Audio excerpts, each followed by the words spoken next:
Patiala pant இன்றைக்கி எப்படி mark பண்ணுறதுன்ற சொல்லித்தரேன். இப்போ வந்து இந்த மாதிரி தான் நம்மளுக்கு மெட்டீரியல் இருக்கும். அந்த மெட்டீரியலை வந்து நீங்கள் 4 மடிச்சுக்கோங்க. 4 மடித்த பிறகு நம்மளுக்கு ஒன் சைடு வரதை மட்டும் நான் இப்போ உங்களுக்கு போடுறேன். 4 மடிச்சிங்கன்னா நம்மளுக்கு ஒன் சைடு வரும் இல்லையா, அதை மட்டும் இப்போ பாக்ஸ் பண்ணிக்கோங்க.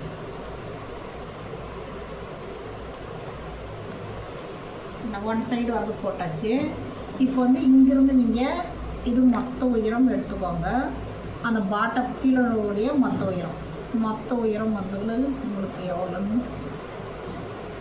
மொத்த உயரம் ஒரு 32ன்னு வச்சுக்கோங்களேன். ப்ளஸ்ஸு 2 சேர்த்திக்கோங்க, 34. சுற்றளவு வந்து எவ்வளோ வருதோ அதை அப்படியே வச்சுக்கோங்க. சுற்றளவு வந்து உங்களுக்கு நம்ம ஏன்னா எக்ஸ்ட்ரா வந்தாலும் அதை கட் பண்ணி போட்டிங்கன்னா உங்களுக்கு வேஸ்ட்டாக தான் ஆகும். இப்போ வந்து சுற்றளவு ஒரு 18 வருதுன்னு வச்சுக்கோங்க. அந்த கிளாத்தில் நம்மளுக்கு 20 வருதுன்னா 20 அப்படியே வச்சுக்கோங்க. எவ்வளோ வருதோ அதை அப்படியே வச்சுக்கோங்க. கீழே பாட்டம் அளவு எடுத்துக்கோங்க. இங்கே வந்து கீழே பாட்டம் அளவு வந்து உங்களுக்கு 7 சென்டிமீட்டர் வருதுன்னா +1 எடுத்துக்கணும்.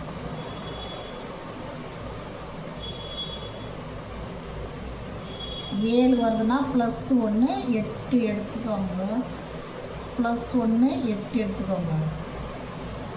இங்கே வந்து சென்டர் அளவு அந்த நடுவில் வர அளவு எடுக்கணும். இது வந்து 9 வருதுன்னு வச்சுக்கோங்க. 1 எக்ஸ்ட்ரா 10 எடுத்துக்கோங்க. 10 சென்டிமீட்டர். சீட்டு அது பேர் சீட்டு இல்லை, சென்டர் அளவு. சீட்டளவு வந்து சுற்றளவு பேர். சுற்றளவு தான் சீட்டளவுன்னுவாங்க. இது வந்து அந்த சென்டரில் வரும்ல அந்த அளவு, மிடில் அளவு. இது வந்து 10 சென்டிமீட்டர். 9 வரும் +1 வச்சு எல்லாருக்குமே அது ஒரு சிலருக்கு புள்ளியாக்கிறவங்களுக்கு கம்மியாகும், ஹைட்டாக்கிறவங்களுக்கு அதிகமாகும், ப்ளஸ் ஆகும். புள்ளியாக்கிறவங்களுக்கு மைனஸ் ஆகும். மீடியம் சைஸ்க்கு வந்து பார்த்திங்கன்னா இது சேம். 10ன்றது வந்து ஆவரேஜ் வந்து L, M, S, XL இது வரையும் யூஸ் பண்ணலாம். அதுக்கும் குட்டியாக்குறாங்களோ இல்லை அதுக்கு மேலே XXL அந்த மாதிரி போகிறாங்க, அதை விட ஹைட்டாக இருக்காங்க, ஒரு 6 அடிக்கு மேலே ஹைட் இருக்காங்க அப்படின்றவங்களுக்கெல்லாம் நம்ம எக்ஸ்ட்ராவை எடுக்கணும். இது வந்து ஆவரேஜ் அளவு, இது எல்லாருமே யூஸ் பண்ணணும். இப்போ எடுத்துகிட்ட பிறகு அந்த சென்டர் அளவு இருக்கா, இதுக்கும் பாக்ஸ் பண்ணுங்கள். இந்த 8 சென்டிமீட்டர் இடத்துல இல்லையா, இதுக்கும் பாக்ஸ் பண்ணிக்கோங்க.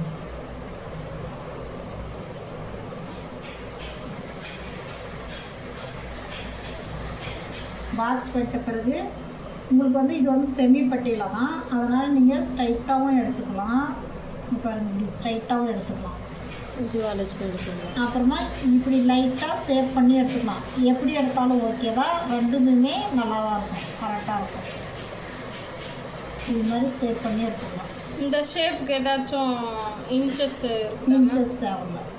ஏன்னா நீங்கள் ஆல்ரெடி இது மாதிரி ஸ்ட்ரைட்டாக எடுத்தாலுமே யூஸ் பண்ணுறங்க அப்படின்றப்ப நீ இன்ச்சஸை வைக்கணும்னு அவசியம் இல்லை.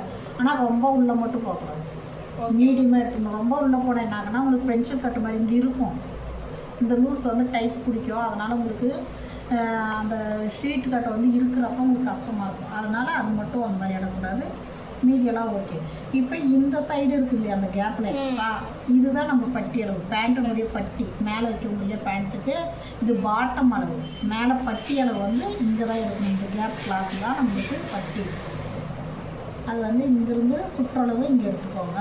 இங்கே எவ்வளோ வருதோ அதுக்கு தகுந்த மாதிரி. சுற்றளவு வந்து 12 சென்டிமீட்டருன்னா 12, 13னா 13. உங்களுடைய குண்டு அந்த வெயிட்லாம் எக்ஸஸாக ப்ளஸ் எல்லாம் பண்ணக்கூடாதாங்க. ப்ளஸ் வந்து கட்டாயம் 1 பண்ணணும். 11 வருதுன்னா 12. நம்ம ஆல்ரெடி 4 ஃபோல்டாக பண்ணி தான் பண்ணிட்டு வைக்கல. அப்படின்றப்ப நீங்கள் ஒரு சைடு 1 இன்ச்சு எக்ஸ்ட்ரா வரும்போது 4 இன்ச்சு அது எக்ஸ்ட்ரா கிடைக்குதுல்ல, அதனால் 1 விட்டா எக்ஸ்ட்ரா போடும். உயரத்தில் வந்து நீங்கள் இப்போ 10 இன்ச்சு வருதுன்னா 2 இல்லைன்னா 2.5 எக்ஸ்ட்ரா விடணும். அது எதுக்குன்னா ஸ்டிச்சிங்க்கு ஒரு 1/2 இன்ச்சு, 2 இன்ச்சு வந்து ஃபோல்டிங்க்கு மடிப்புக்காக, அதில் வந்து நம்ம நாட்டு போடுறதுக்காக வந்து விடணும். இதுதான் இப்படி தான் பேண்ட் கட்டு. இதில் ஏதாவது டவுட் இருக்கா?